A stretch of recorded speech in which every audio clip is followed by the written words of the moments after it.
السلام علیکم دوستو، ویلکم ٹو نالج فیکٹری۔ دوستو، آپ نے اکثر لوگوں کو عام غذا کے علاوہ بچھو، سانپ اور کئی جنگلی جانور تو کھاتے ہوئے دیکھا ہوگا، لیکن آج کی ہماری اس ویڈیو میں ہم آپ کو دنیا کے ایسے لوگوں کے بارے میں بتائیں گے کہ جو لوگ آج بھی جانوروں کی خوراک یعنی گھاس کھاتے ہیں۔ تو چلیے شروع کرتے ہیں۔ دوستو، سب سے پہلی کہانی انڈیا کے شہر کانپور سے تعلق رکھنے والے گنگا رام نامی اس شخص کی ہے۔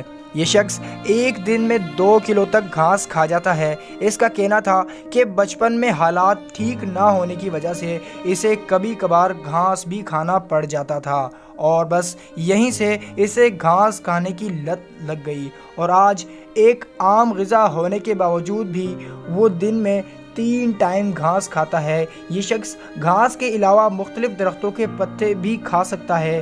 مزید اس کا کہنا تھا کہ وہ یہ گھاس مختلف پارکس اور تفریحی مقامات سے کاٹ کر لاتا ہے اور اپنی غذا کے طور پر استعمال کرتا ہے، اور ایسا کرنا اسے اچھا لگتا ہے۔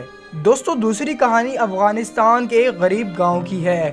دوستو، افغانستان ایک غریب ملک ہے اور وہاں کے کچھ علاقے ایسے ہیں کہ وہاں نہ تو کھانے پینے کی کوئی چیز جاتی ہے اور نہ ہی آتی ہے۔ ایسا ہی افغانستان کا ایک گاؤں ہے کہ جہاں وسائل کم ہونے کی وجہ سے وہاں کے لوگ گھاس کو پانی میں پکا کر کھاتے ہیں، اور یہ گھاس کھانے سے اکثر ان کے بچوں کو پیٹ سوجن جیسی بیماری بھی ہو جاتی ہے، اور اس گاؤں میں اسپتال نہ ہونے کی وجہ سے یہاں کے بچے پیٹ سوجن جیسی بیماری میں مبتلا ہو کر اپنی جان کی بازی ہار جاتے ہیں۔ اور دوستو، ایک اور بات جو حیرت انگیز ہے کہ اس گاؤں میں گھاس بھی اتنی کم اگتی ہے کہ وہاں کے لوگ 20 گھنٹے میں صرف ایک بار ہی گھاس کو پانی میں پکا کر کھاتے ہیں، اور غذا کم ہونے کی وجہ سے اس گاؤں میں لڑکی پیدا ہونے پر اسے زندہ مار دیا جاتا ہے۔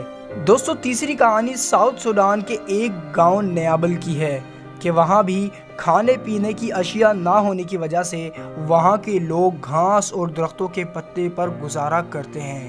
یہاں کے لوگوں کا کہنا ہے کہ جب بھی وہ اپنے بچوں کی غذا کے بارے میں سوچ کر اپنے گھروں سے باہر نکلتے ہیں تو ان کے سامنے گھاس کے علاوہ اور کچھ بھی نہیں ہوتا، اور انہیں مجبوراً اسی گھاس کو اپنی غذا بنانا پڑتا ہے۔ دوستو، اس گاؤں کا ہر بچہ جو کہ شدید غذائیت کی بیماری میں مبتلا ہے، اور یہاں ہر سال لاکھوں بچے غذائیت کی کمی کی وجہ سے اپنی جان کی بازی ہار جاتے ہیں۔ بہرحال، حکومت جاپان نے صحت کی اسکریننگ اور علاج کے لیے زندگی بچانے والے سامان، معالجے اور ضروریات زندگی ان علاقوں تک پہنچانے کے لیے ایک تیز رفتار رسپانس ٹیم تیار کی ہے جو ان علاقوں میں جا کر ان کی زندگی بچانے کی کوشش کر رہی ہے۔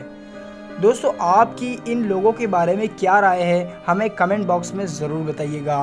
ویڈیو اچھی لگی ہو تو اس ویڈیو کو لائک کر دیں، اور مزید اچھی ویڈیوز اور نالج سے بھرپور ویڈیوز کے لیے ہمارے چینل کو سبسکرائب کر لیں، اور ساتھ میں موجود گھنٹی کے بٹن کو بھی پریس کر دیں۔